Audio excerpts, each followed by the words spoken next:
A prisoner spent 30 years trying to escape. Every morning he woke up in the same stone cell. Every morning he stared at the same walls, and every night he fell asleep believing the same thing. One day I will get out. For 30 years he studied the prison.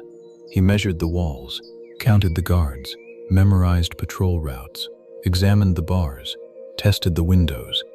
He became an expert on every obstacle that stood between him and freedom. Then one morning, an old guard stopped outside his cell and said something so strange that the prisoner laughed.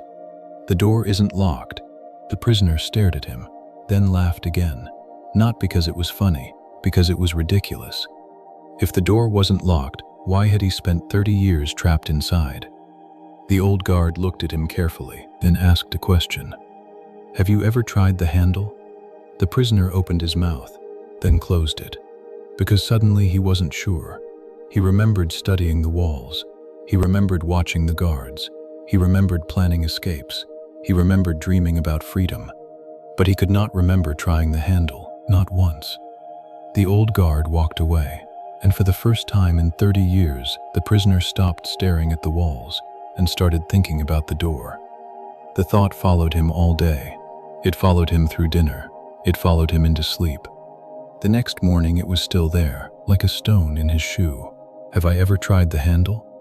The answer should have been obvious, but it wasn't. And that terrified him. Because if the answer was no, then something far worse than prison had happened. It would mean he had spent 3 decades fighting a problem he never properly tested. That afternoon he stood up, walked across the cell, and placed his hand on the door. His heart was pounding, not because he expected the door to be locked, because he was beginning to suspect it might not be. Slowly, he turned the handle. The door opened, effortlessly. The prisoner froze. The hallway beyond was empty. Sunlight stretched across the floor. The door had opened as easily as if someone had used it yesterday. He stood there for a long time. Then he did something strange. He closed it and sat back down. Because freedom, it turns out, is much easier to imagine than it is to step into. The next morning he opened it again and closed it. The morning after that he stepped into the hallway, then returned. A few days later he walked to the prison courtyard, then returned. Weeks passed like this, small steps, retreats, attempts, returns, because another truth was beginning to reveal itself. The prison had never been only the walls. Part of it had become habit. Part of it had become identity. Part of it had become certainty. For 30 years he had known exactly what tomorrow would look like, exactly where he would wake up, exactly where he would eat, exactly what was expected of him.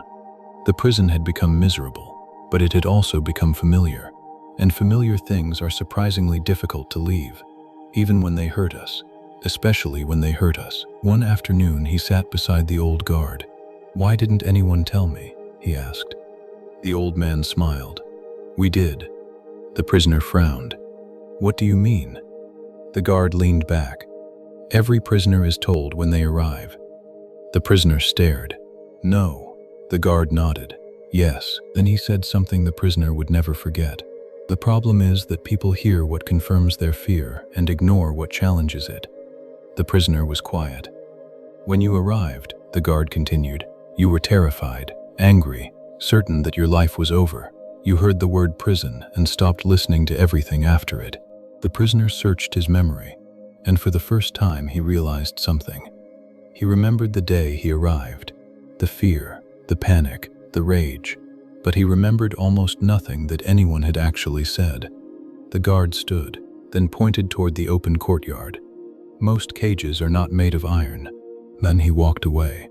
Years passed. The prisoner slowly built a life outside the cell. He learned skills, made friends, traveled, worked, laughed, fell in love, experienced things he once believed belonged only to other people. Yet every now and then he returned to the prison, not because he had to, because he wanted to remember. He would sit inside the old cell, look at the open door, and think about all the years he spent studying the walls, all the energy he spent blaming the guards, all the time he spent becoming an expert on the obstacle, while completely ignoring the exit. One day a young traveler came to visit him. The traveler had heard stories about the former prisoner, People said he was wise. The traveler was frustrated. His business wasn't growing. His relationships kept failing. His confidence was disappearing, and he wanted advice. The old prisoner listened carefully, then asked a simple question. What do you believe is stopping you? The traveler immediately began listing reasons. Money, competition, bad luck, timing, other people, the economy, his past, his childhood, his circumstances. The old prisoner nodded, then asked another question. Have you tried the handle? The traveler looked confused. What handle? The old prisoner smiled. Exactly, because this story was never about prison, and it was never really about a door. It is about the invisible prisons people build around themselves. Prisons made from assumptions. Prisons made from old stories. Prisons made from conclusions that were reached years ago and never questioned again. I am not good enough. Nobody cares what I think. I always fail. People like me don't succeed. It is too late. I missed my chance. I am not talented enough. I am not ready. These thoughts become walls, and after enough years, we stop checking whether they are actually true. We stop testing them. We stop questioning them. We stop trying the handle. The tragedy is not that people encounter limitations. The tragedy is that many people spend their lives obeying limitations that no longer exist. They become experts on why something cannot be done. They memorize every obstacle, every difficulty, every reason, every excuse, and never once test the door. The old prisoner eventually became an old man. One evening he sat outside his home watching the sunset. A child from the village approached him. Is it true you escaped from prison? The child asked. The old man smiled. No. The child looked confused. But everyone says you did. The old man shook his head. I didn't escape. The child frowned. Then what happened? The old man looked toward the horizon. Then he said, I finally stopped staring at the walls. The child didn't fully understand, but one day he would, and maybe you do too, because there is something in your life right now that feels impossible. A conversation, a decision, a dream, a change, a risk, something you've been thinking about for months or years, something that feels blocked, closed, unavailable, and maybe it truly is. Some doors are locked, some obstacles are real. But before you spend another year studying the walls, before you spend another year explaining why something cannot happen, before you spend another year building your identity around a limitation, ask yourself one honest question. Have you actually tried the handle, or have you simply assumed it was locked? Because sometimes the biggest prison in your life is not the wall in front of you. It is the story you keep telling yourself about the door, and sometimes freedom begins with something so small it feels almost ridiculous.